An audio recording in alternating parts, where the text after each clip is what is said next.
right, welcome back to another episode of the Psychopedia podcast. I am your solo host for the day, Investigator Slater, here without my co-host Tank Sinatra for the day. Tank was unable to make today's recording, and neither he nor I wanted to disappoint anybody by not being able to produce fresh true crime content for you. So we decided that I was going to just kind of put on my big girl pants and do this by myself and give you hopefully something to enjoy, and you don't have a lapse in content from us. So I hope you guys like today. I'm going to do my best for you. I'm a little bit nervous. I'm not going to lie. I'm a little bit nervous because this is just a first for me. But I'm also excited because I got you guys. It's an insane case we are covering today. It's a serial killer. We go deep, we go dark, and I know you're going to love it. So stick with me. With that said, before we begin the actual case, I just want to say that if you've been an avid listener for a long time, first of all, thank you so much. And even if you're new, it would just mean a lot to us if you would give us a rating or a review on Spotify, Apple, leave a comment, subscribe to the podcast, share it with a friend. Just spread the Psychopedia word. That would be amazing. We would be so grateful. And also, if you're not getting enough of what you love here, we do have a place for you to go, and that is patreon.com/psychopediapod, where you get more episodes over there than you do over here. So depending on what level you're at, you get 2 to 5 bonus episodes per month, plus, and this is huge, and I feel like this is something that we do not drive home as much as we should, but you also get ad-free episodes the same day they drop publicly. So if you're sick of hearing ads, which I completely relate to, go over to Patreon and sign up for Psychopedia, and you can get the same content, same day, ad-free. It's a good time over there, guys. We just share a lot of content that we don't share anywhere else. So join us. Also, we have crazy Patreon names, and I want to share a few, which I know is something that Tank normally does, but there's no way I cannot highlight some of these absolutely batshit names. Like, you guys are psycho, but you're my people.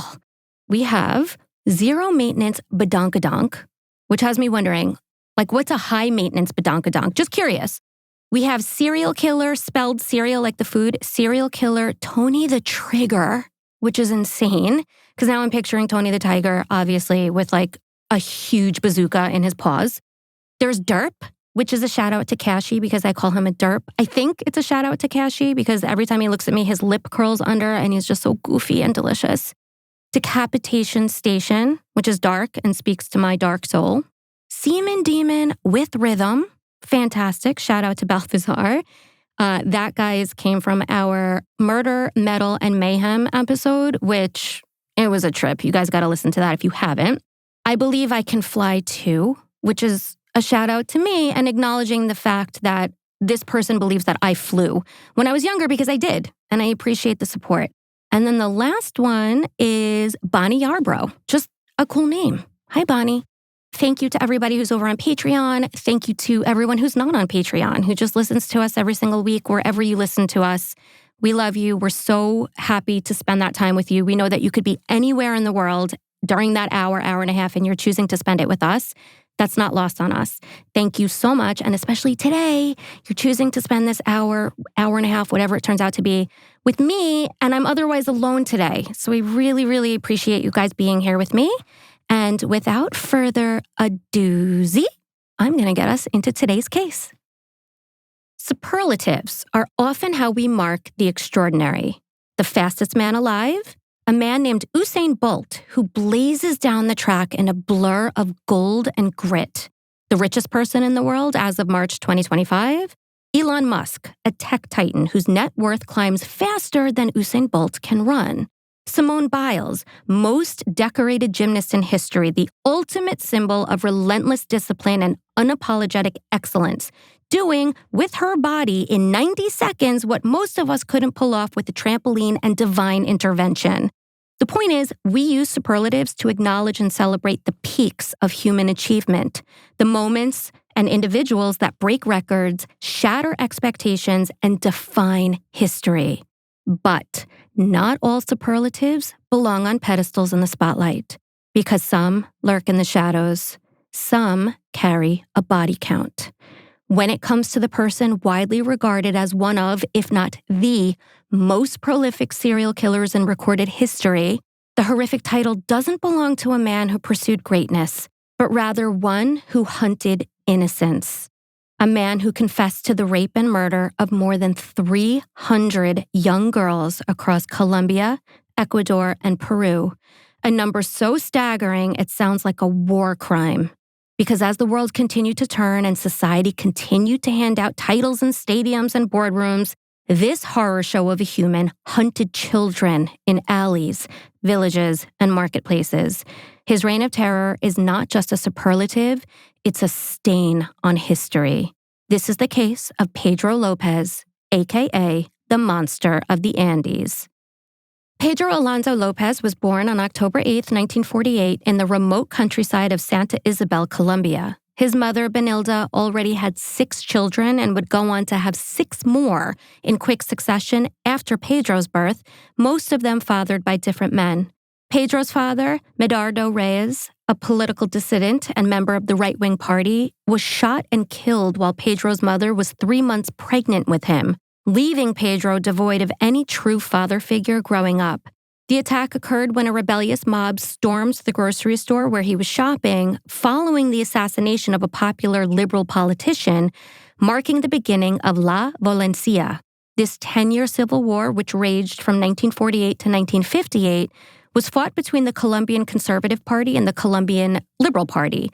And as its name implies, La Violencia was a brutal and violent period in the country's history, displacing millions of people from their homes and properties and claiming the lives of 200,000 people.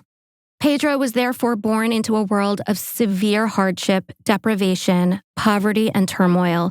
He faced ongoing hunger and neglect as his mother, Benilda, was forced to turn to sex work to support her large family. Oftentimes, she would service clients at the family home, placing all of the children on a bed behind a curtain while she did that. But the curtain couldn't fully conceal what Benilda was doing, nor could it shield the children from the horrors of clients who acted violently both towards her and the children, including Pedro. As such, at a very young age, Pedro began to form a connection between sex and violence, and the seeds of sadomasochism were planted in his mind.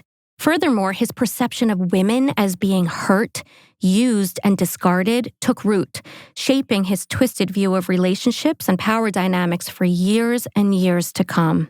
Needless to say, as a result of the horrific situation at home, Pedro spent a lot of time on the rough streets of Tolima, Colombia, where he was exposed to constant violence and societal indifference to his struggles.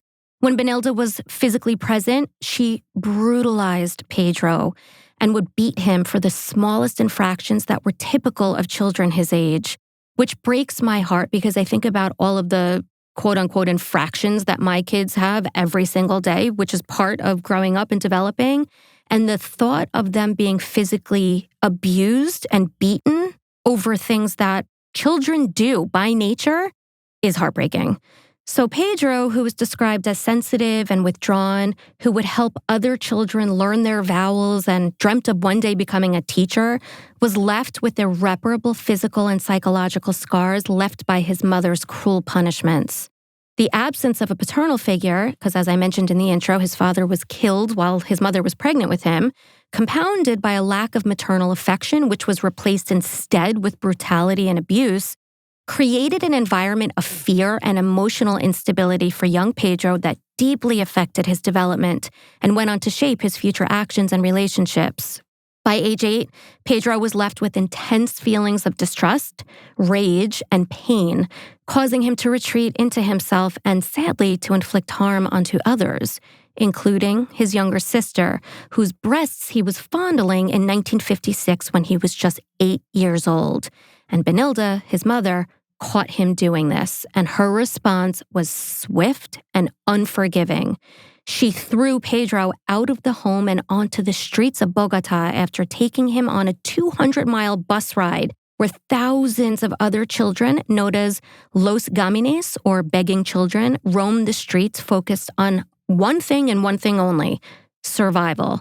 This meant anything from scavenging dumpsters for rotten food to evading paramilitary groups who sought out children living on the streets to use as human shields during gunfights. This was now Pedro's life, 8 years old. Do I think it's okay that he was fondling his sister? No. Do we understand the upbringing that he'd had hitherto? Nice. And maybe think that the child should have had treatment rather than abandonment? Absolutely. Pedro learned on the streets now to beg, steal, and fight for every single thing that he needed in order to live. He became malnourished and skeletal in appearance with a distended belly.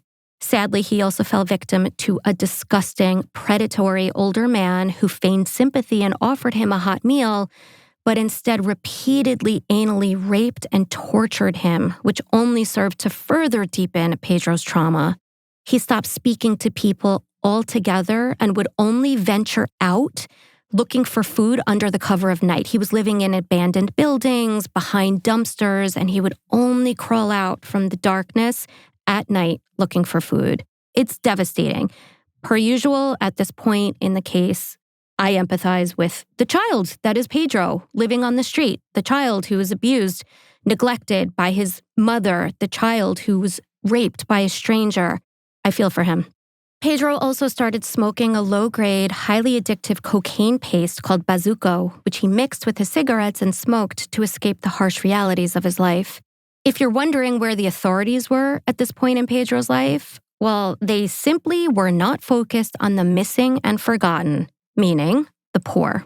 With a civil war raging, high crime rates, widespread unrest, and an overall disinterest in what we have come to know and call as the less disappeared. We don't agree with that term at all, but we've often used it here at Psychopedia. The authorities just often turned a blind eye to the most vulnerable members of society, which is horrific. In terms of social services, there were so many children orphaned by the war or living in extreme poverty that the system simply could not keep up. And sadly, these kids were often referred to as low desechables or the disposables.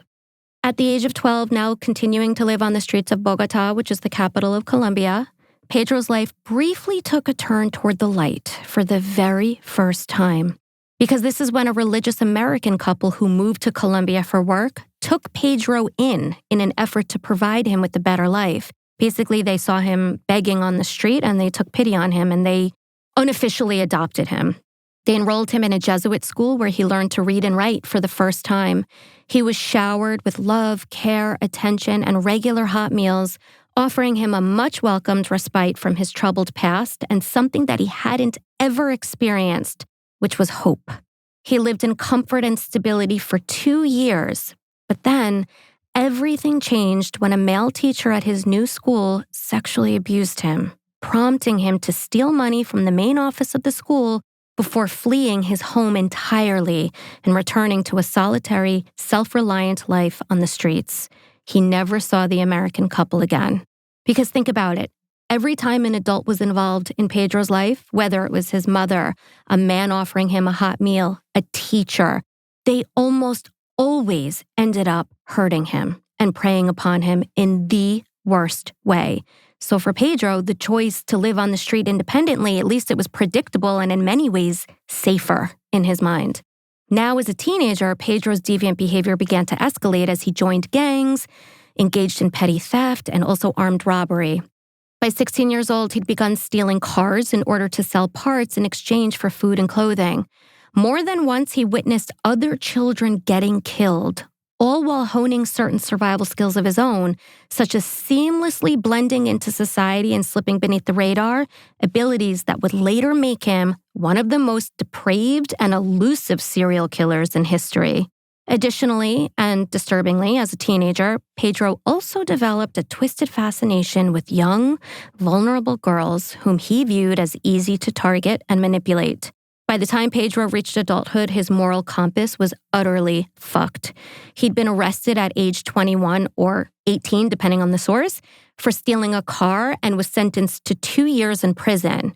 But just 2 days into his sentence, Pedro was beaten up and gang raped by 4 other inmates, prompting him to fashion a shiv out of a butter knife, which he then used on each of the 4 inmates the following day.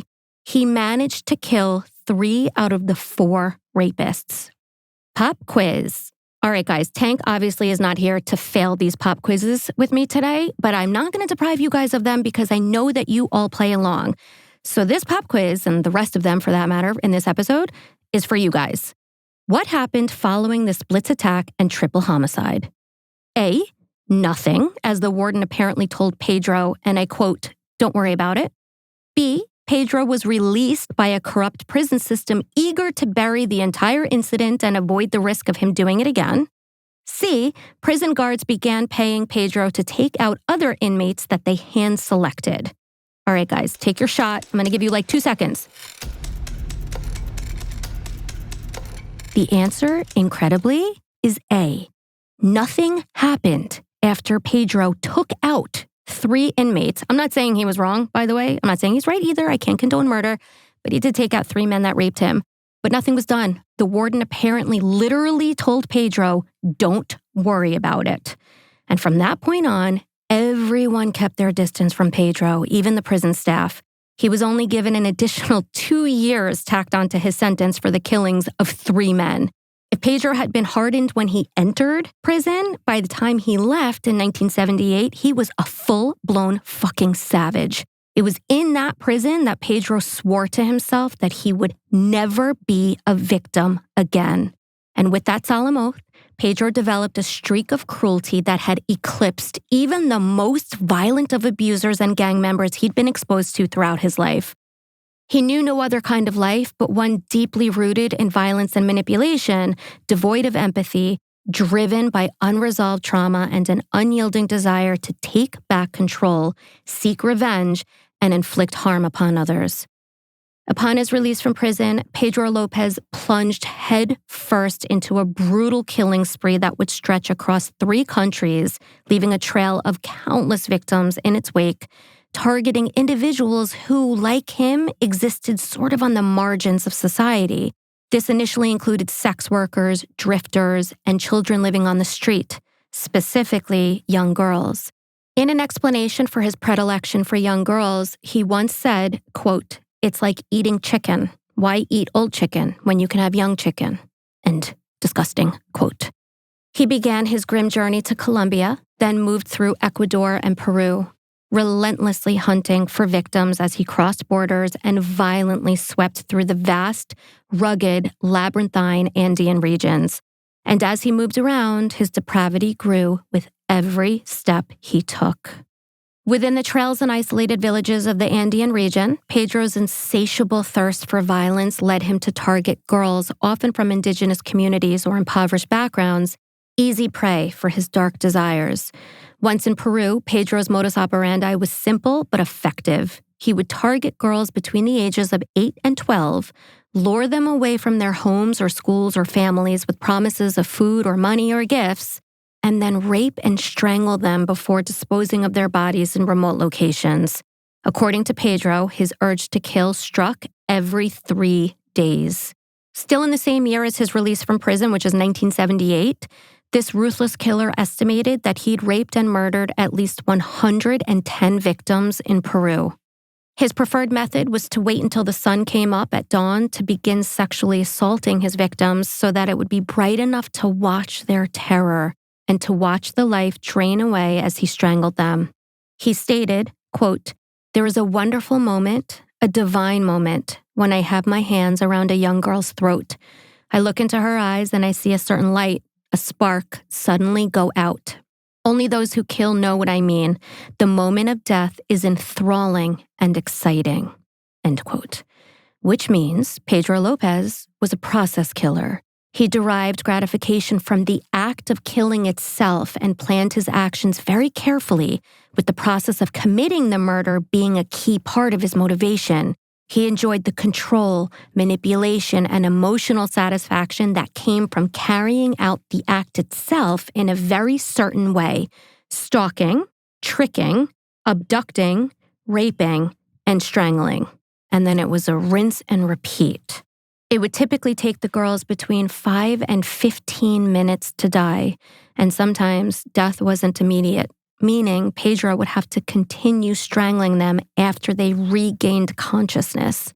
Then the horror would often continue after his victims' deaths, when he would act out macabre tea parties with the bodies of the dead little girls, propping them upright and talking to them. He also buried them all in one mass grave in a remote location so that he could talk to them all at once, since, as he stated, quote, "My little friends like to have company." Now that part to me suggests that he's a product killer. This is a very complex case. So typically a killer who likes to manipulate the body after death, whether it's a necrophiliac or in this case, somebody who likes to stage the bodies and then have them perform, if you will, that's a product killer. That's somebody who's killing just to have the bodies to play with at the end. I think he's more of a process killer. I think that what he did with the bodies after the fact was a later development after the initial killings. But that being said, it's a little bit of a gray area there. And just speaking to Pedro Lopez being a process killer, think about it. He's killing approximately every 3 days. So he's on this cycle, essentially. And part of his process is stalking his victims, watching them, identifying them, abducting them, coming up with a ruse to trick them, and then abducting them, taking them, waiting for sunup before assaulting and killing. This is all part of the process that he lived for. And these tragic, devastating, brutal murders went on and on. Still in 1978 here, a group of indigenous villagers from Ayacucho in northern Peru caught Pedro in the act of attempting to kidnap a 9-year-old girl. Pedro was beaten, stripped, and tortured by his captors, who did which of the following things to him? Pop quiz, you little psychos. A, deprived him of human interaction for weeks and forced him to stare at only himself in a mirror until he cracked. B, forced him to walk barefoot across sharp bone fragments until the soles of his feet were torn apart before sprinkling chili powder into the wounds. C, buried him up to his neck, poured syrup on his head, and waited for ants to come eat him alive. What you got, guys? 2 seconds. C. The answer is C. They buried him up to his neck, they poured syrup on his head, and they waited for ants to come to quite literally eat him alive. However, this was all interrupted by a female American missionary who intervened, persuading Pedro's captors to hand him over to the police instead. Reluctantly, they agreed, and Pedro was quickly deported back to Ecuador, with Peruvian authorities dismissing the complaints of the indigenous community. Why? This is so terrible. They did not care about complaints coming from the indigenous community. That's just the awful truth. Once freed, Pedro Lopez continued his reign of terror across Colombia and Ecuador, abducting victims without fear of capture. A sudden surge in missing girls across the 3 countries that we've visited so far in this case, Colombia, Ecuador, and Peru, was blamed on human trafficking or prostitution rings, but authorities had no leads or suspects to pursue. Authorities also just assumed that it was this massive operation that they couldn't or wouldn't even begin to try to dismantle or look into, so they didn't. They definitely at this point did not think that it was one person responsible for all of these missing children in all 3 countries. As a result, they failed to pursue it with the focus and urgency that it really warranted, because these girls were not less worthy or less loved than any other human being, and they deserved a full-on investigation. Many times parents would run advertisements in local newspapers, begging, pleading, and offering whatever reward they could for information on their beloved babies that were missing. But for the most part, in fact, in all cases, nothing came from their search. In a couple of cases, Pedro actually did alter his MO, and he targeted girls that came from wealthier families. For example, 9-year-old Ivanovo Yakame was the daughter of a respected baker who disappeared running an errand for her father on February 15, 1980. They managed to garner national attention for Ivanova's disappearance and put forth the equivalent of a $20,000 reward. But sadly, on March 8th, her decomposed body was discovered naked on a mattress in a cabin on an abandoned farm. Now, Pedro did indeed encounter law enforcement prior to and following his deportation from Peru to Ecuador. But each time he was confronted by law enforcement, it resulted in little, if any, consequences. Pedro consistently managed to convince judges and police officers that he simply was a misguided man from a troubled past who just needed a second/third/fourth/fifth chance. And so repeatedly, he was released from custody and sent back out into the wild, where his monstrous impulses were given free rein once more, leading to more innocent lives lost to his insatiable cruelty. Additionally, once again, societal conditions in Colombia, Ecuador, and Peru during this time also enabled Pedro Lopez to thrive as a predator. Vulnerable populations were being systematically overlooked as poverty and political unrest swept the area, which meant that Pedro Lopez, monster of the Andes, would have likely continued his reign of terror for years and years to come. But Mother Nature had other plans.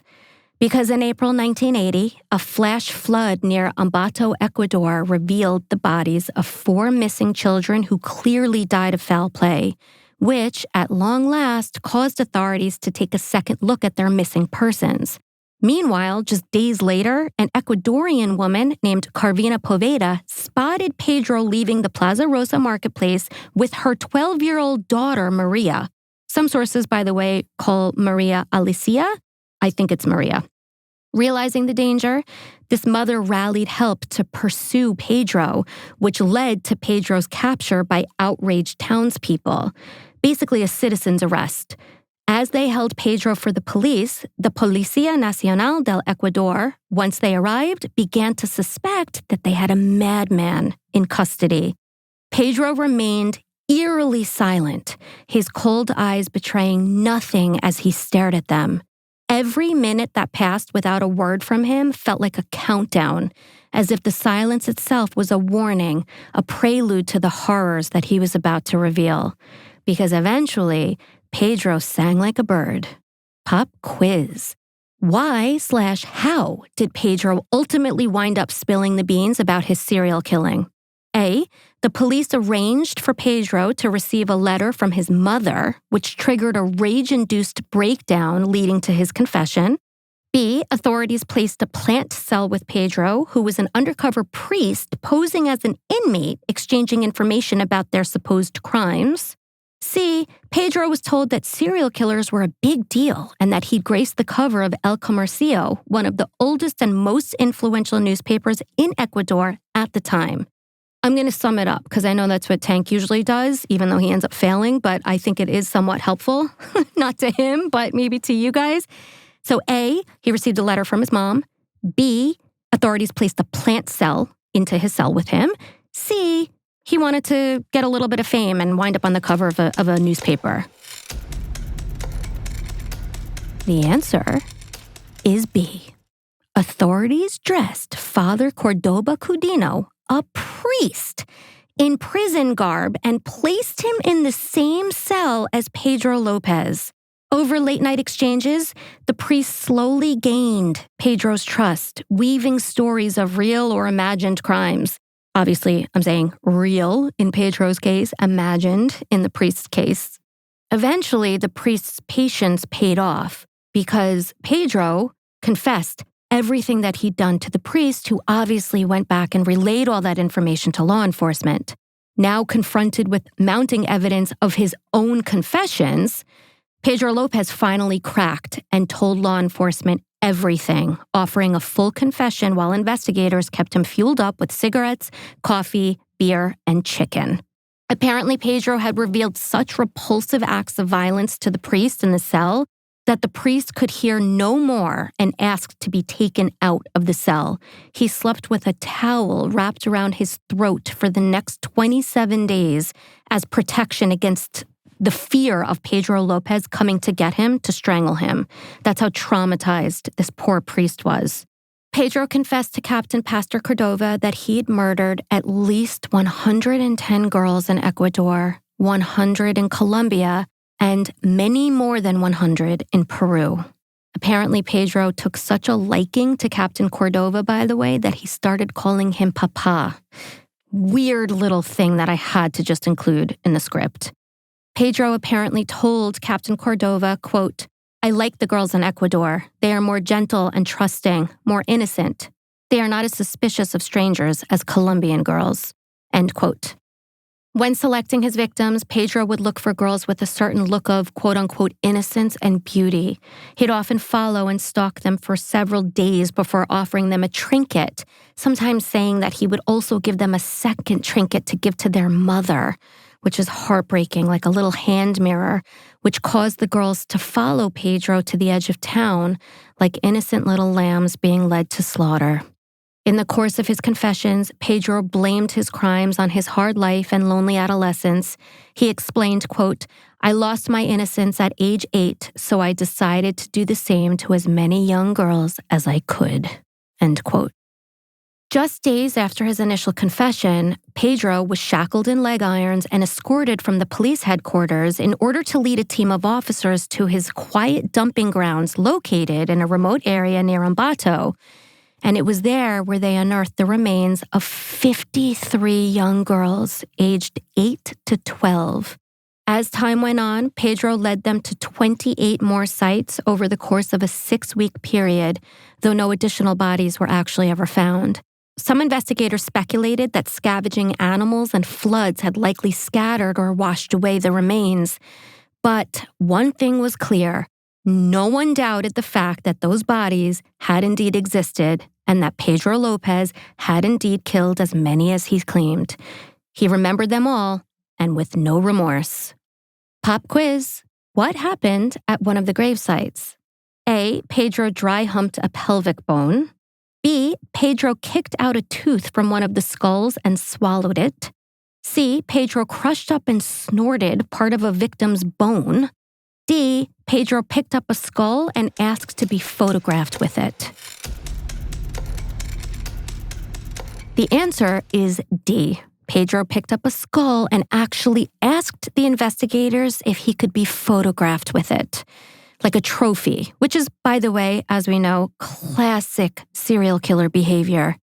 As police continued to gather evidence from the various grave sites, bones, skulls, shoes, and other personal items, it was said to resemble a miniature Holocaust where nothing remained of the victims except the haunting remnants of lives extinguished. Back at police headquarters, 31-year-old Pedro López was swiftly charged with 57 counts of murder, but his own confessions soon pushed the tally to a staggering 110 counts. The director of prison affairs, a man named Victor Lascano, later remarked, quote, "If someone confesses to 53 you find and hundreds more, you tend to believe what he says. I think his estimate of 300 is very low." End quote. No information is readily available on Pedro's brief trial. However, it is known that sometime in late 1980, Pedro Alonso López was indeed convicted on multiple counts of murder. In Ecuador at the time, the maximum sentence for murder was just 16 years. Today, it's 25, which still is, I feel, light. And in Ecuador, the death penalty was abolished in 1906, so Pedro spent the majority of his sentence in solitary confinement at the Garcia Moreno prison near Quito, never meeting or interacting with fellow inmates and rarely mixing even with the guards, after relatives of some of the victims placed the equivalent of a $25,000 bounty on his head. Then, incredibly, Pedro López, aka Monster of the Andes, was released 2 years early for good behavior on October 31st, 1994. You cannot make this shit up. In an exclusive interview with correspondent Ron Leitner at the National Examiner, just before his release from prison, as guards held cocked pistols outside his cell, cell 29, the serial killer stated, quote, "I am the man of the century. No one will ever forget me." End quote. PQ, you little psychos. We got another one. What did Pedro López demand in order to be interviewed by this correspondent? A, to touch the hands of the warden's daughter. B, to be given a pair of child-sized pajamas to keep in his cell. C, to have hair and makeup done and a fresh set of teeth. The answer, horrifyingly, is A. A, to touch the hands of the warden's daughter. He said he hadn't touched a woman for so long and that in order for the interview to happen, he demanded to be allowed to touch the hands of the warden's daughter. And both the warden and the daughter, who was an adult at the time, agreed. Incredibly. I've seen a picture of this, by the way. It's so fucking creepy. It's so creepy and bizarre and horrible. Pedro did not attempt to harm the woman and stated that she was, quote, too old for him. She was a young woman, by the way. She just wasn't a child. In fact, during his incarceration, Pedro accrued quite the porn stash, but felt conflicted by his desire to masturbate to them. Because on the one hand, it was all he had to stimulate himself, but on the other hand, pun intended, he was reminded of his mother in the images of age women engaging in sex and found himself repulsed by their graphic nature and lack of innocence. After his release, he was deported to Colombia, where he was detained as an illegal immigrant upon arrival and subsequently handed over to Colombian authorities who wanted to execute him by firing squad. However, prosecutors were unable to build a case against Pedro for crimes that occurred at that point so long ago. So, he was declared insane, prompting him to be admitted to a psychiatric institution. 4 years later, in February 1998, Pedro López, who admitted to killing 350 little girls, was declared sane and released on $70 bail with the condition that he periodically report to authorities. Of course, after first visiting his dear old mother in El Espinal to demand an inheritance, which he didn't get because there was no inheritance, Pedro López disappeared without a trace. The last known sighting of one of, if not the, most prolific serial killers in human history was in September 1999, when he visited the National Civil Registry to renew his citizenship card. In 2002, Colombia National Police and Interpol issued arrest warrants for a now 52-year-old Pedro López in connection with a murder that showed similarities to his past crimes. And while the Interpol warrant was deactivated in 2005, and while he's also been linked as a possible suspect in a homicide in Tunja, Colombia in 2012, Pedro López continues to remain a fugitive to this day. Let's talk about Pedro López's criminological and psychological profile, the really, really dark shit. A common thread amongst many serial killers is the deeply disturbed relationship that they often have with their mothers, marked by neglect, emotional abuse, or overwhelming control, and of course, obviously in Pedro's case, physical abuse. These experiences can leave lasting psychological scars, shaping the killer's development. In some cases, the mother is domineering or abusive. In others, emotionally absent or neglectful. For Pedro López, he had all of that. The lack of maternal warmth, compounded by violent physical abuse, fueled a deep sense of anger, resentment, and a complete and total lack of empathy. The mother's role also shapes perceptions of women and relationships. In Pedro's case, his mother Benilda not only abused and abandoned him, but also exposed him to violent men due to her work as a sex worker. This traumatic environment intensified his anger and distorted his view of all women. As an adult, Pedro's violent and sadistic tendencies were likely rooted in these early experiences, especially toward vulnerable children, whom he subconsciously associated with the trauma caused by his mother. This toxic relationship became the core of his pathology, driving his need for control, domination, and ultimately extreme violence. Pedro stated that he blames his mother for, quote, all the pain in his heart. It's part of the profile, former FBI profiler Robert Ressler once said. Robert Ressler is the man. I've talked about him many other times on this pod. Love him.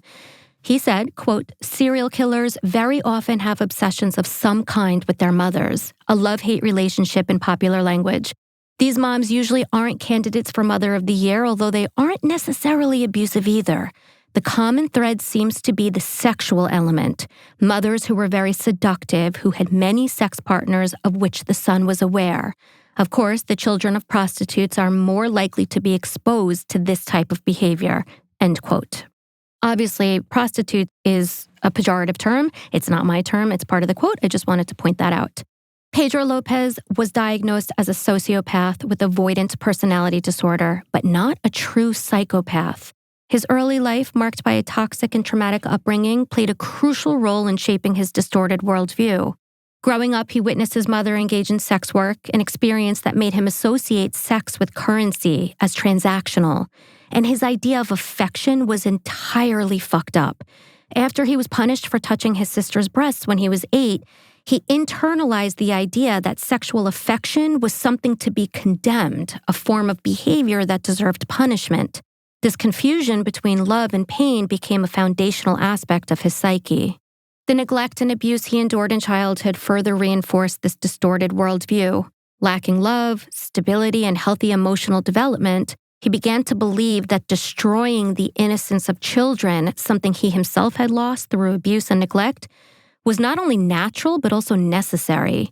To him, innocence represented weakness, something to be eradicated, as it was the very thing that had been exploited and destroyed in his own life. And his choice of victims reflected this warped logic. Lopez selected young girls not for their physical appearance, but because of their perceived purity and vulnerability. One theory is that in his mind, by ending their lives, he was sparing them from the suffering that he endured, offering them an escape from a life that he believed would inevitably be filled with poverty, sexual abuse, and abandonment. In his twisted reasoning, killing was perhaps an act of mercy, a way to protect his victims from the harsh realities of the world that he had known all too well. He openly pledged to kill again the moment he was released, declaring it his life's purpose and stating, verbatim, quote, "I will be happy to kill again. It is my mission," end quote. So throughout my research into this case, one question haunted me more than any other. And that was, why? It doesn't add up for me. Why did Pedro Lopez choose children as his victims? Why such staggering brutality directed at the most innocent?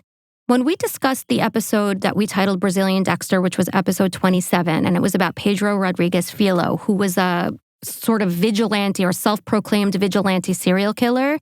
He also had obviously a very tumultuous upbringing in many ways. Not always, but in many ways similar to what we discussed here with Pedro Lopez. He at least went after people who he associated as being perpetrators, people who he felt would victimize and traumatize children. In this case, Pedro Lopez chose to target the children, and that had me a little bit confused. And honestly, I will say this, I think the answer of why did he target children, I don't think it's entirely clear, at least not to me. But I believe his motivations can be distilled into 3 deeply disturbing possibilities. 1, there's the notion that he himself floated in a chillingly delusional attempt at self-justification, that he was sparing children from the kind of suffering that he endured, right? That's what we kind of just touched upon. In his mind, killing them was a twisted act of mercy, a way to protect them from the horrors of the world that he experienced at their age. Maybe. Number 2, second, and perhaps more grounded in psychological reality, was the pursuit of power. When he was first released from prison after murdering 3 fellow inmates and after being arrested for robbery, which is how he wound up incarcerated in the first place, Pedro made it explicitly clear that his killings were not driven by compassion, but by a need to reclaim control. No longer willing to feel like a victim, he targeted those who represented the most vulnerable and formative years of his own abuse, children between the ages of approximately 8 and 12. In his mind, they were living embodiments of his own trauma. So by destroying them, he was taking back the control and power that he was stripped of during his own abuse. In an interview, he once stated, quote, "I am a god. I give life and I take it away." Power, right? Power. And number 3, revenge. Not revenge against a person, but against a stage of life. If he had been shattered at the age of 8, if his innocence had been stolen, then he would make sure that others paid the same price. It was a warped philosophy of an eye for an eye, where the currency of suffering was childhood itself. Victor Lascano, I mentioned him earlier, he was the governor of the Ambato jail where Lopez was first held, is terrified that he may strike again if he hasn't already. And he stated, quote, "God save the children. He is unreformed and totally remorseless. This whole nightmare may start again," end quote. So here's how I'd like to leave off this episode. To the boy that was Pedro Lopez, who was abused, violated, attacked, abandoned, betrayed, failed, and forgotten. I am so sorry. My heart breaks for the boy who grew up in a world that offered nothing but cruelty, neglect, and pain. A boy who never had the chance to be nurtured, loved, or protected. A boy who once yearned for safety, for belonging, for healing, and received none of that.